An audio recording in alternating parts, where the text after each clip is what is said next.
बिस्मिल्लाहिर्रहमानिर्रहीम। शुरू करती हूँ अल्लाह के पाक नाम से जो बड़ा मेहरबान निहायत रहम वाला है। अस्सलाम वालेकुम।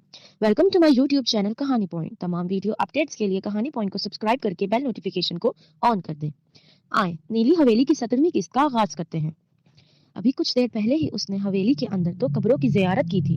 कुएं की तह से आने वाली गिड़गिड़ाहट की आवाज और बाहर मौजूद कब्रों की गिड़गिड़ाहट में बहुत हद तक मुमासलत थी, लेकिन कुएं से आने वाली आवाज यकीनन काफी ताकतवर थी। जभी तो उसने जमीन पर हल्का सा इर्ताश पैदा कर दिया था। क्या कुएं के अंदर भी कब्रें हैं?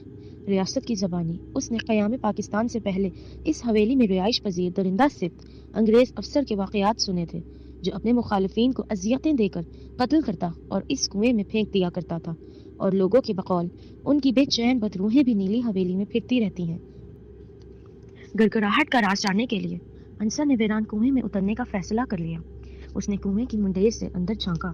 कुएं की 1/3 जगह को पीपल के दरख्त ने घेर रखा था। दरख्त की लंबी लंबी शाखें कुएं के अंदर झुकी हुई थी, जबकि उसका लचकदार तना किसी अस्तहे की मानिंद खम खाता हुआ अंधेरी तह में गुम हो गया था।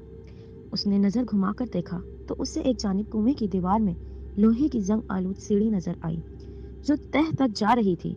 अंसर ने रोशन टार्च को मुंह में दबाया और अल्लाह का नाम लेकर लोहे की जंग आलूदा सीढ़ी पर हाथ जमाकर जीने तय करने लगा।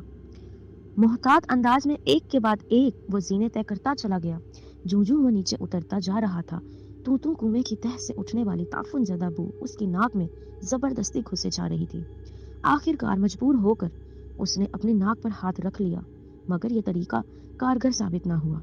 वैसे भी बू की अजियत से छुटकारे का ये कोई देर पा हल नहीं था। उसने दोनों हाथों से जंग आलूदा सीढ़ी थाम रखी थी, इसलिए वो उसे छोड़कर नाक पर रुमाल भी नहीं बांध सकता था। अंसर ने ना चाहते हुए भी लंबा सांस खींचकर फेफड़ों में हवा भरी और तेजी से नीचे उतरने लगा। उसके यूं तेजी से उतरने से जंग आलूद सीढ़ी जोर जोर से हिलने लगी, मगर उसने परवाह ना की और नीचे की जानिब उतरने का सफर जारी रखा। अचानक उसका पांव फिसला और टॉर्च उसके होंठों से निकलकर छनाके से नीचे जा गिरी। उसने मजबूती से लोहे की सीढ़ी को थाम लिया और रुक कर तह में देखा। उसे वहां मध्यम सी रोशनी नजर आ रही थी। इसका मतलब था कि नीचे गिरने के बावजूद टॉर्च सलामत रही थी। उसने सर उठाकर ऊपर की जानिब देखा। पीपल का दरख्त कुएं पर पूरी तरह छाया हुआ था, इसलिए ऊपर घुप अंधेरा था। चांद की रही सही रोशनी भी गायब हो चुकी थी। एक तरफ ताफुन ने उसका सांस लेना मुहाल कर रखा था, ऊपर से टॉर्च भी नीचे गिर पड़ी थी। उसने बाकी मांदा सफर जल्दी तय करने के लिए अपनी रफ्तार तेज कर ली। लोहे का जंग आलूदा सीना जोर जोर से चीख रहा था। अभी यह मुसीबत टली नहीं थी कि अचानक अंसर पर एक और बला नाजिल हो गई। कुएं की ऊपरी जानिब से लोहे की जंग आलूद सीढ़ी का एक पाया उखड़ गया और वो कुएं की फिजा में मौलिक होकर रह गया। जल्द ही उसे हालात की संगीनी का अंदाजा हो गया, क्योंकि सीढ़ी नीचे से भी टूटी हुई थी। अब वो ना नीचे उतर सकता था न ऊपर जा सकता था। सीढ़ी से झूलते हुए उसने नीचे की जानिब देखा तो थक से रह गया। तारीकी का अफलियत मुंह खोले उसके गिरने का मुंतजिर था। खौफ की लहर उसके असाब को लर्जा गई। उसने दिल ही दिल में इस मुसीबत से निजात की दुआ मांगी, मगर शायद एक नया इम्तिहान उसका मुंतजिर था।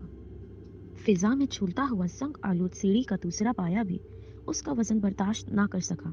एक चटाकदार आवाज से उखड़ा और अंसर सीढ़ी समेत नीचे जा गिरा। उसके नीचे गिरने की आवाज से दरख्त की शाखों पर बसेरा किए चमगादड़ों ने वो उधम मचाया कि खुदा की पनाह। चीखती चिंगारती गजबनाक चमगादड़ों की हलचल ने दरख्त को पूरी तरह झंझोड़ डाला था। दरख्त के पत्ते टूट टूट कर बारिश की बूंदों की मानिंद कुएं में गिर रहे थे। कुएं की तह में गिरते ही अंसर की भी चीख बुलंद हुई। उसे ऐसे लगा जैसे वो लकड़ियों की ढेर पर गिरा है, जिसने उसकी कमर को छील कर रख दिया है। उसके लिए खुशकिस्मती की बात यह थी कि जंग आलूद जीना उस वक्त टूटा था जब वो कुएं की तह के करीब था, वरना अगर वो ऊपर से गिरता तो उसकी हड्डियों का भी सुरमा बन चुका होता। बहरहाल आज की रात उसके लिए इस लिहाज से बदकिस्मत साबित हुई थी कि वो दूसरी बार पीठ के बल जमीन पर गिरा था। पहली बार जब वो गिरा तो किसी तरह बर्दाश्त कर गया था, लेकिन मगर अब इसके हाथ से सब्र का दामन छूट गया था। अंसर की कमर से दर्द के मारे टीसें उठ रही थी, इसलिए वो हौले हौले करह रहा था। वीरान कुआं मुकम्मल तौर पर तारीकी में डूबा हुआ था। उसके गिरने से टॉर्च की रोशनी में न जाने कहाँ दफन हो चुकी थी। एक जानिब वो तकलीफ सहने पर मजबूर था और दूसरी जानिब तह से उठने वाली नाकाबिले बर्दाश्त ताफुन ज़दा बू ने उसका जीना मुहाल कर दिया था। अजियतनाक बू से बचने के लिए अंसर ने वहीं लेटे लेटे जेब में हाथ डालकर रुमाल निकाला और नाक पर बांध लिया। उससे उसे बदबू की अजियत से कुछ हद तक राहत नसीब हुई। हवास बहाल करने की खातिर उसने लंबे लंबे सांस लिए और कुछ देर यूं ही पड़ा रहा। उसका जिस्म पूरी तरह ईंट रहा था। थोड़ी देर बाद उसे महसूस हुआ जैसे उसके जिस्म में बारीक बारीक सी सुइयां चुभ रही हैं। वो घबराकर फौरन उठा और अपने आप को छाड़ने लगा। उसके उठते ही कुएं की तह से हल्की हल्की रोशनी फूट पड़ी। उसने तह में पड़ी लकड़ियों को कुरेदा तो नीचे से उसकी टॉर्च बरामद हो गई, जो इसके गिरने से उसी के नीचे आकर दब गई थी। उसने जल्दी से टॉर्च को उठाकर देखा तो उसके जिस्म में सनसनी की लहर दौड़ गई। जिसे वो सुइयां समझ रहा था वो लातादाद छोटी छोटी चूंटियां थीं, जो उसके जिस्म के साथ चिमटी उसे नोच रही थी। उसने जल्दी जल्दी उन्हें झाड़ा और टॉर्च थामकर अपने इर्द गिर्द के माहौल का जायजा लिया तो उसे अपनी रगों में खून मुंजमद होता महसूस हुआ। जिन्हें वो लकड़ियां समझ रहा था वो लकड़ियां नहीं बल्कि हड्डियां थीं, वो भी इंसानी हड्डियां। अंसर का खून खुश्क हो गया। वो हड्डियों के ढेर पर गिरा था। कुछ इंसानी खोपड़ियां भी हड्डियों में पड़ी थी। उसका जी मतलाने लगा। इतना हौलनाक मंजर को देखकर उसके रोंगटे खड़े हो चुके थे। अगरचा वो तजस्सुस से मजबूर होकर कुएं में उतर आया था, मगर उसे उम्मीद नहीं थी कि उसका सामना ऐसे हौलनाक मंजर से होगा।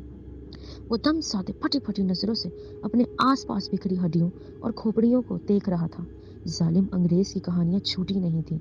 उसके वहमो गुमान में भी नहीं था कि ऐसा सचमुच भी हो सकता है, लेकिन वो इस सच को अपनी आंखों से देख रहा था।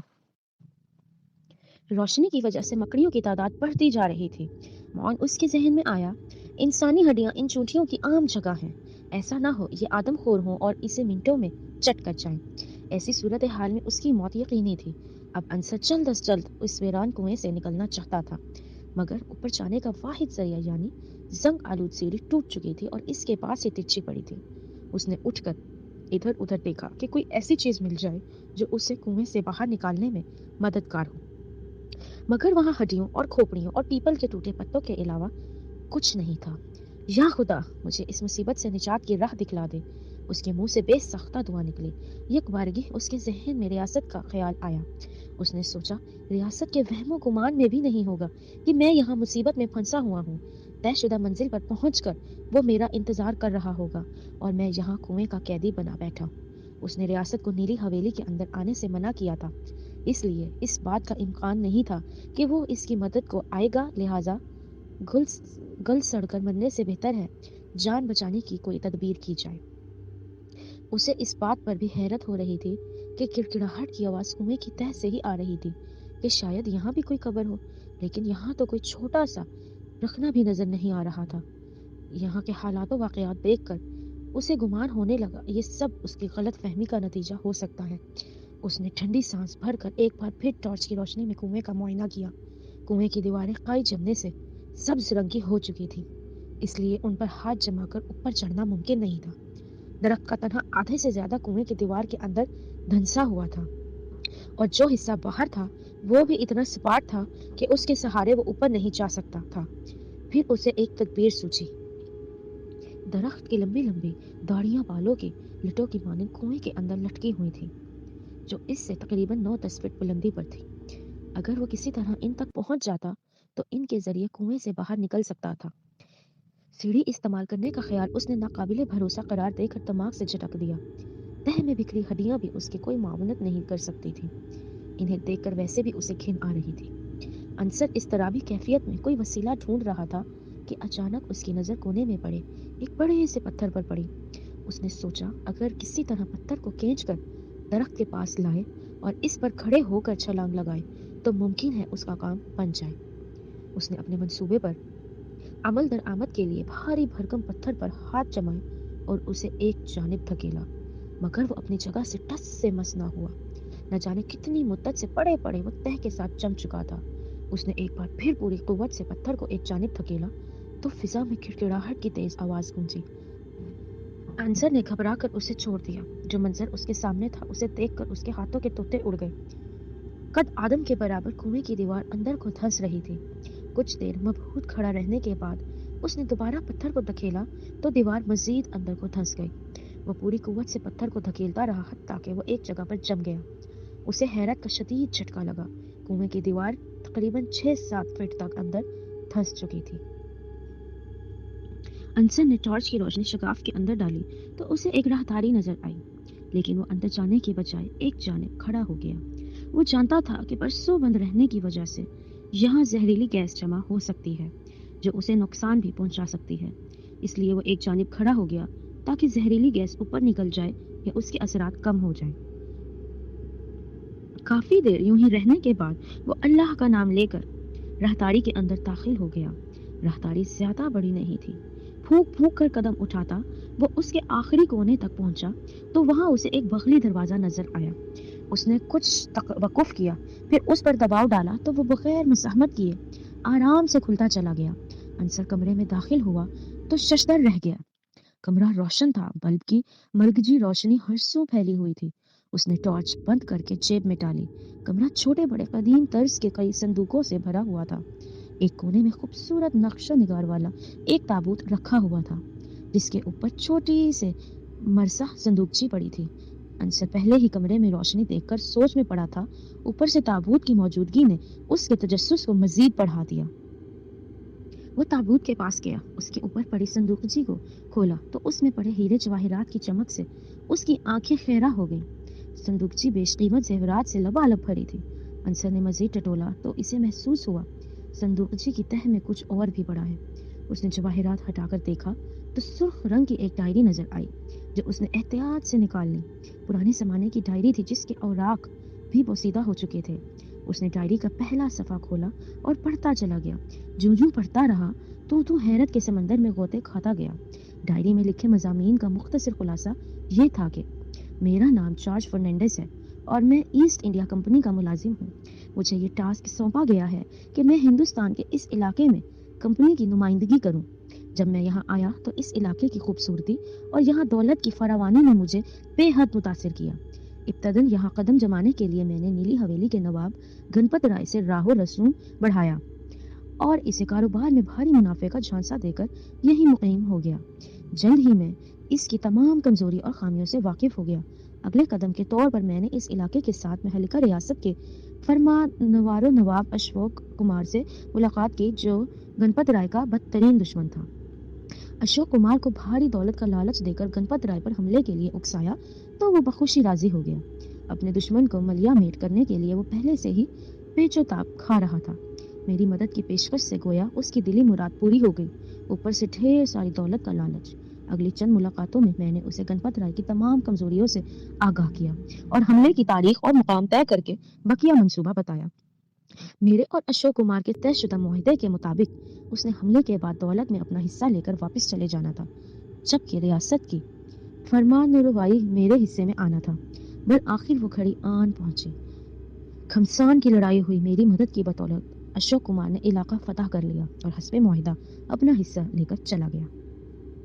अब मैं इस खूबसूरत नीली हवेली का जो मेरी बीवी कैथरीन की तरह ही खूबसूरती में लासानी थी, बिला शिरकत गैर अकेला ही मालिक था। ईस्ट इंडिया कंपनी ने मेरी कारकर्दगी से खुश होकर न सिर्फ मुझे अगले ओहदे पर तरक्की दी बल्कि बहुत से इनाम व अकराम से भी नवाजा। अब मैं अपने रास्ते में आने वाली हर रुकावट को हटा दूंगा। अंसर तेजी से डायरी के औराक पलटता गया। अगले सफ़ात में उसने तारीख वार जिक्र किया था कि कैसे उसने इस इलाके का सकून गारत किया, मुसलमान और हिंदू दौलतमंद घरानों को लूटा। वह अपने मुखालिफों को अजियतनाक सजा देकर हवेली के कुएं में फेंक देता था। उसने इन कबीह हरकतों को काबिल फ़ख्र कारनामों के तौर पर जिक्र किया था। डायरी में इसी किस्म के वाक़यात का जिक्र था। हैरानी और परेशानी के मिले जुले तासुरात से अंसर डायरी के चीदा सफ़ात पढ़ता चला गया। आखिरी सफ़े पर दर्ज था, कैथरीन मर गई। इस सदमे ने मुझे निढाल कर दिया है, लेकिन मैं चाहता हूँ जब तक मैं जिंदा रहूँ कैथरीन मेरी नज़रों के सामने रहे। इसलिए मैं इसे हरगिज़ दफन नहीं करूँगा। मैं इसे मरते दम तक अपने पास रखूँगा। आगे कुछ नहीं लिखा था। डायरी खत्म हो चुकी थी। अंसर ने संदूकची और डायरी जमीन पर रखी और लरसते हाथों से ताबूत खोला तो उसकी आंखें फटी की फटी रह गईं। ताबूत में एक हनूतशुदा लाश पड़ी थी। लाश की खोपड़ी पर एक तलाई ताज चमक रहा था और गले में बेशकीमत हार लटक रहा था जिस पर कैथरीन लिखा था। अंसर ने ताबूत बंद किया। संदूकची उसके ऊपर वैसे ही रख दी जैसे पहले पड़ी थी। अलबत्ता डायरी उसने अपनी पैंट में अड़स ली थी। उसने अपने सर को दोनों हाथों से थाम लिया। या खुदा, ये सब मैं क्या देख रहा हूँ। اس کے منہ سے بے ساختہ نکلا۔ اس بات پر اس کا پختہ ایمان تھا کہ یہ سب چیزیں ظاہر ہونے کا یقیناً کوئی نہ کوئی مقصد ہوگا، ورنہ یہ معاملات کبھی اس کے سامنے ظاہر نہ ہوتے۔ اس نے اسے قدرت کی مصلحت جانا اور واپسی کے لیے مڑا۔ ابھی اسے یہ فکر بھی دامن گیر تھی کہ وہ اوپر کیسے جائے گا، کیونکہ سنگ آلود سیڑھی ٹوٹ چکی تھی۔ دفعتاً اس کے ذہن میں خیال آیا کہ کنویں کی حالت دیکھ نہیں لگتا کہ اسے کوئی ادھر آنے کے لیے استعمال کرتا ہوگا۔ یقیناً اس کمرے میں آنے کا کوئی اور راستہ بھی ہوگا۔ اس نے بلب کی ملتجی روشنی میں کمرے کا دائرانہ جائزہ لیا۔ کمرے میں صرف ایک ہی دروازہ تھا جس سے وہ اندر آیا تھا۔ اس بات نے اس کی پریشانی میں اضافہ کر دیا۔ وہ اسی سوچ وچار میں گم تھا کہ کمرے میں تیز کھڑکھڑاہٹ کی آواز گونجنے لگی۔ کمرے کی وسطی دیواریں متوازی سمت میں سرک رہی تھیں۔ انصر تیزی سے تابوت کے پیچھے گیا اور دم ساتھ کر اس کی آڑ میں لیٹ گیا۔ کھڑکھڑاہٹ ختم ہوئی تو کسی کے قدموں کی چاپ سنائی دی تو سیدھا چلتا ہوا صندوقوں کے پاس پہنچ گیا۔ اپنی ہی دھن میں مگن وہ گانا گنگنا رہا تھا۔ اچانک کمرے میں پڑے ایک صندوق کے کھلنے کی آواز آئی۔ نووارد نے اس کے اندر کچھ رکھا اور چلا گیا۔ کڑکڑاہٹ کی آواز دوبارہ آنے لگی اور دیوار آپس میں مل گئی۔ انصر کو جب اطمینان ہو گیا کہ نووارد چلا گیا ہے تو وہ تابوت کے پیچھے سے نکل آیا۔ اس نے انصر کی موجودگی کو محسوس نہیں کیا تھا چونکہ وہ تابوت کی آڑ میں لیٹا ہوا تھا، اس لیے یہ نہیں دیکھ سکتا تھا کہ اندر آنے والا کون تھا۔ بہرحال نیلی حویلی اس کے لیے بہت سارے اسراروں کا مجموعہ بن چکی تھی۔ خوش قسمتی سے نووارد کی نظر دروازے پر بھی نہیں پڑی تھی جو تھوڑا سا کھلا رہ گیا تھا۔ اگر اس کی نظر دروازے پر پڑ جاتی تو اسے شک ہو جاتا کہ کمرے میں اس کے علاوہ کوئی اور بھی ہے۔ انصر پکڑا جا سکتا تھا، یہ سوچ کر اس نے جھرجھری لی اور اللہ کا شکر ادا کیا کہ اس نے اس معاملے میں اس کی پردہ پوشی فرمائی۔ انصر نے تمام خیالات کو ذہن سے چٹک کر اس صندوق کو کھولا جس میں نووارد نے کچھ رکھا تھا۔ اس پر قفل نہیں پڑا تھا۔ شاید نووارد کو مکمل اطمینان تھا کہ یہاں کوئی نہیں آئے گا، اس لیے اس نے قفل لگانے کی ضرورت محسوس نہ کی تھی۔ صندوق کھولتے ہی انصر ششدر رہ گیا۔ پورا صندوق رائج الوقت روپوں اور زیورات سے بھرا ہوا تھا۔ اس نے ایک ایک کر کے تمام صندوق دیکھ لیے۔ تمام صندوق روپوں اور قدیم و جدید طرز کے جواہرات سے بھرے ہوئے تھے۔ ایک ویران کنویں کے تہ خانے میں دولت کے اتنے انبار دیکھ کر حیرانی اور پریشانی کی ملی جلی کیفیات انصر کے چہرے پر ابھر آئیں۔ ڈائری کے لحاظ سے قدیم جواہرات تو جارج فرنانڈیز کے تھے جو اس نے لوٹ مار سے جمع کیے تھے، لیکن نئے ڈیزائنوں کے زیورات اور نوٹ یہاں کون جمع کر رہا تھا؟ اس بات نے اسے ایک نئی فکر میں مبتلا کر دیا۔ وہ یہاں چودھری عمر دراز کو بے نقاب کرنے آیا تھا، مگر یہاں تو ہر آن نئی سے نئی پہیلی تہ در تہ کھلتی جا رہی تھی۔ چونکہ انصر ایک ایماندار اور نیک جوان تھا، لہٰذا اس نے اس خزانے میں سے ایک دھیلا بھی نہ اٹھایا۔ ویسے بھی اسے مال و دولت کی کوئی حرص نہیں تھی۔ ماسٹر حمید نے اس کی بڑی اچھی تربیت کی تھی۔ وہ خود بھی یونان میں اچھی خاصی کمائی کر رہا تھا، اس لیے اس خزانے نے اسے حیرت میں تو ضرور ڈالا مگر اسے لبھانے میں ناکام ہو گیا۔ اس نے احتیاط سے دروازہ بند کیا، کنویں میں واپس آ کر پتھر سرکا کر راہداری بند کر دی۔ اسے تلاش بسیار کے باوجود وہ راستہ نہیں ملا تھا جہاں سے نووارد کمرے میں داخل ہوا تھا، اس لیے اس نے کنویں سے ہی واپس جانے کا ارادہ کر لیا۔ اس نے دل کڑا کر کے سنگ آلود سیڑھی کو زمین سے جمایا اور اوپر چڑھنے لگا۔ بالآخر وہ اتنا اوپر جانے میں کامیاب ہو گیا جہاں سے وہ آسانی سے درخت کی لٹکتی دھاڑیوں کو پکڑ سکتا تھا۔ اس نے آنکھیں بند کر کے اللہ کو یاد کیا اور چست لگا کر انہیں پکڑ لیا۔